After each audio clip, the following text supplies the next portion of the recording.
Miss Kangana Ranaut जी। माननीय अध्यक्ष जी, मैं आपकी धन्यवादी हूँ कि आपने मुझे रेलवेज अमेंडमेंट बिल 2024 पर अपने विचार रखने का मौका दिया। माननीय रेल मंत्री श्री अश्विनी वैष्णव जी द्वारा प्रस्तावित इस बिल का मैं स्वागत करती हूँ। जैसे कि हमारे प्रधानमंत्री श्री नरेंद्र मोदी जी हमेशा ही कहते हैं कि सरकार का काम होना चाहिए जो लोगों के जीवन में सरलता लाए, चाहे वो लॉज हो, ब्यूरोक्रेसी हो या सरकार के दफ्तर हों, उनके लिए वो एक्सेसिबल होने चाहिए और उनके लिए जो है वो किसी तरह का स्ट्रेस जनरेट ना करें और इजीली अवेलेबल होने चाहिए। निश्चय ही ये जो बिल है इस उद्देश्य में जो है वो सफल होता है और इसके अंतर्गत जो है 1905 में जो रेलवे बोर्ड एक्ट था उसको 1989 में जो रेलवे एक्ट है उसमें क्लब किया जा रहा है। निश्चय ही इस तरह के जो एक सिंगुलर लॉ बनाकर जो है वो आई फील कि हमारे जो साधारण मानवीय हैं उनके लिए बहुत ही इजीली अवेलेबल होंगे, एक्सेसिबल होंगे, इसीलिए मैं इसका स्वागत करती हूँ।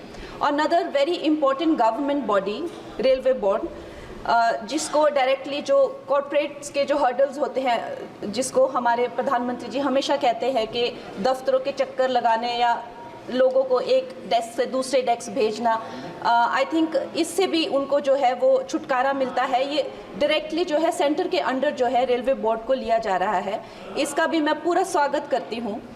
और उसके साथ ही वंदे भारत की जो हमारी जो ट्रेन्स हैं वो हमारे लिए आत्मनिर्भर भारत आधुनिकीकरण का एक बहुत बड़ा, एक प्रभावशाली उदाहरण, एक चिन्ह बनकर आई हैं सामने। और जब 68 वंदे भारत जो है भारत को दी गई थी तो उसमें से एक वंदे भारत हमारे हिमाचल जैसे छोटे से प्रदेश को भी दी गई थी, ऊना शहर में।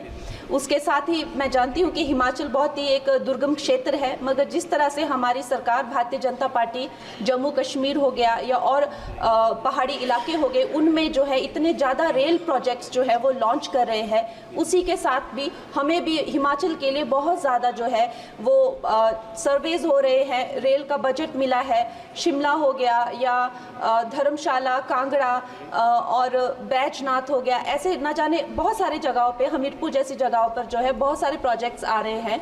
लेकिन मैं माननीय मंत्री जी का ध्यान मैं मंडी क्षेत्र की तरफ लाना चाहूँगी। एक्चुअली मंडी क्षेत्र 60 to 70% ऑफ जो हिमाचल का जियोग्राफिक एरिया है वो मंडी क्षेत्र में ही आता है और हमारा जो क्षेत्र है उसमें अभी तक इस तरह का ना कोई सर्वे हुआ है ना सुविधा है।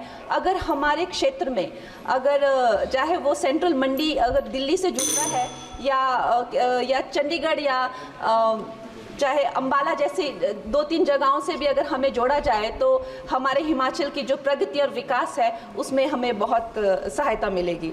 और उसके साथ ही मैं बहुत बहुत बधाई देती हूँ हमारे मंत्री जी को for 2024 railway amendment bill. Thank you.